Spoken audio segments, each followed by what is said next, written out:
Okay, Mr. Dave here. We are going to be talking about busted up, broken, cracked, rusted, failing, falling apart rocks. And we're going to look at just a couple, one little video and some still pictures here on my little fake rock project review. This is a repair job, as you will see when I move my big head out of the picture here and shrink me down. So we'll put me over up here, let's say, and now look at that stuff, man. Wow. Talk about rust, talk about old, talk about tired. And this is the same contractor I have been rebuilding for decades. I don't remember the name of them, but they'd put the rebar together, then they'd hog ring diamond lath. You can see that stuff over here, right over here, and then they'd put mortar on top. They didn't even use, as far as I can tell, concrete. They used mortar. Mortar is not as strong as concrete. There's no pea gravel or aggregate in there to give it some of that increased PSI or strength. So structurally, it's just not the same. It's mortar mix, as awesome as that can be. I think there are mortar mixes that have high PSI, but PSI. But in this case, that's not what we're looking at here. And so then they put chicken wire on the outside occasionally. I don't know, when I look at that left little corner there, if that's chicken wire. I think that's just more the diamond lath stretched out, yeah. So a lot of jobs out there that are rebuild, repairs, and I'm telling you, it's good money. You really want a solid contract. All those contracts that I have out there with clients on remodel rebuilds have no warranty on them, virtually at all. Anything that I add to it, maybe I think I've got a clause in there for material that I brought in, but essentially just our hands off. Someone else built this thing. How they built it, I don't know.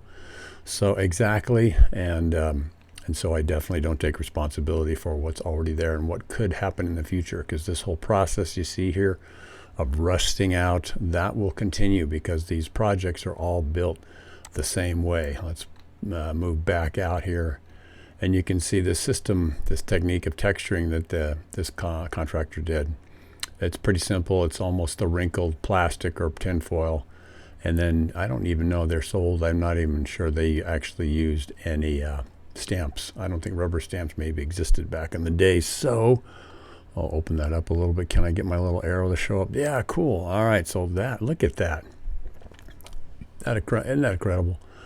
The rebar actual rust away to zero, a stiletto, until there's nothing there. And so no structural benefit that you will get from projects like this. Notice that this thick material is on top of the rebar. It's not underneath and encasing the steel. You gotta encase the steel, man. So we'll come in here with hammers. You can see the hammer down there below and bust up these corners where the cracks are already happening. They're usually on the corners. Upper left side, you can see there's some stuff going on. That's probably right there where it's failing. I'm very familiar with this contractor's style of rock work. It's okay, but you'll see that there's areas that could be improved a little bit. Diamond grinder with a diamond disc on it, or angle grinder with a diamond disc on it right there. And that thing, we chop and make things coarse. There's a comparison of the rebar new to old. When the rebar starts to get wet and rust, it swells, and that'll also cause the mortar mix to push out and crack and fail. Again, look at this stuff down in here. Unbelievable. Oh, bad. So you want to encase your steel. Very, very important. Always remember to do that. Moving forward, we have chicken scratches, what I just call them. That's the diamond disc. We braid and scratch and saw cut all through the areas we're going to be adding concrete to. And we do use concrete with the addition of acrylic admixes. You want that acrylic in there. It helps keep the water out, increases the stickiness of it, so it adheres best or better to the surfaces you're adding it to. Cold joints, as one would say. That's cured concrete with new mud being added to it. That's a cold joint. And so that is the way we do it. So that's what all that scratching is. Zooming in here, you can see again that piece of rebar is not that deep inside there, and not even anything underneath it. That's just a hole. So sometimes we'll put a piece of diamond lath in there carefully then put the piece of tie wire in it, hooked in, and pull it back out and wrap it around the piece of rebar you see right there. And then we can push cement over it and tap it and pack it, smash it a little bit, tap it a little bit, and get that vibration to get the mortar mix or concrete mix wrapped around that space there. So zooming out, there's our hammer. So we do add new concrete to these repair jobs. And here's a quick video as we go inside this structure, and you'll see in that upper area all that cheese grater effect. When you push the mortar mix through that diamond lath, it just punches out like that, and it's just everywhere sticking out. It's pretty amazing. And even some of the old contractors would just take the steel to build the structures and just push them into the dirt, straight into the dirt, no footings. Obviously, that means it will rust out. And this is an example of this project and how we have taken out all that rubble. You can see this sort of a stratified style of rockwork build on it. Pretty simple, taping and masking off areas around that we're going to be protecting from the painting part. A little bit of mortar mix sometimes gets in the pool. This is the side of the pool going down in that bottom corner right there.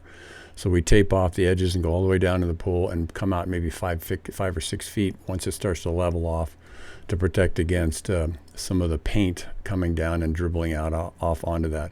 Painting faux rock with a pump sprayer and stuff, it's layered on thin, and so the paint is diluted a little bit, and that gives you the ability to get a nice spray. A lot of guys out there might use airless sprayers, and that's fine too.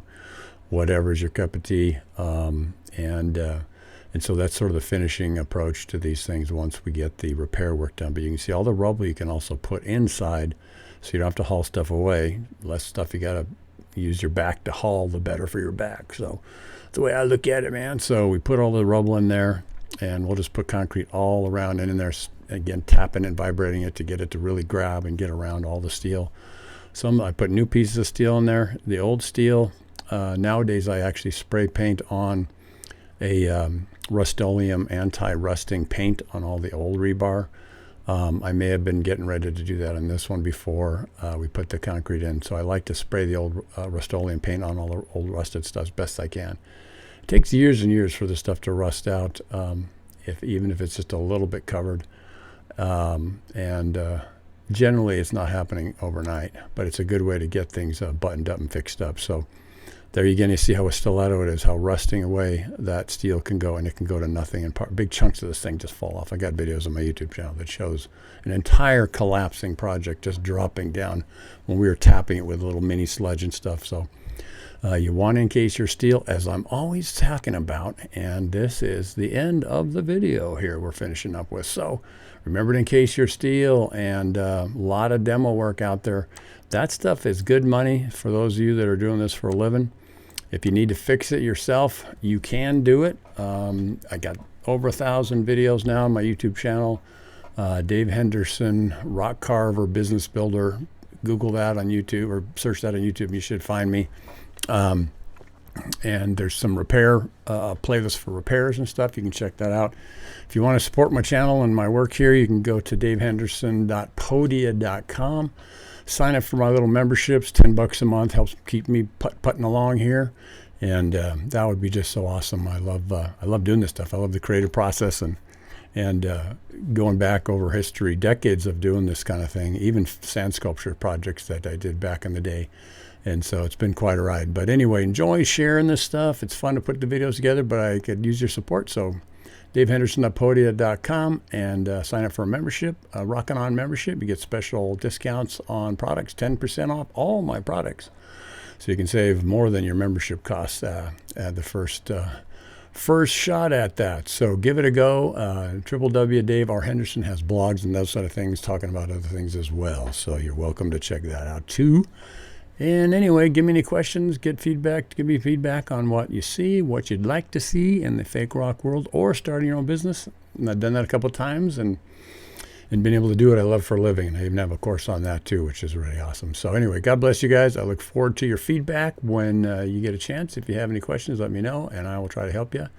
Keep on bouncing on the road. Remember, Jesus is coming back soon. The crazier the world gets, we can get more crazy. Get Jesus in your heart, and he will help you ride out these latter days and take you home when he's ready to come get you. So get Jesus in your heart. We all need him. We're not supposed to run this whole program by ourselves or bear these burdens by ourselves. It's too much. We're not made for that. We need God's help. So God bless you again. Thanks for watching. I hope to see you on the next little ride down the memory lane to Mr. Dave's projects. And so we're looking at here how to fix fake rock that's rusted out. All right, have a good day, and we'll talk to you next time. Bye.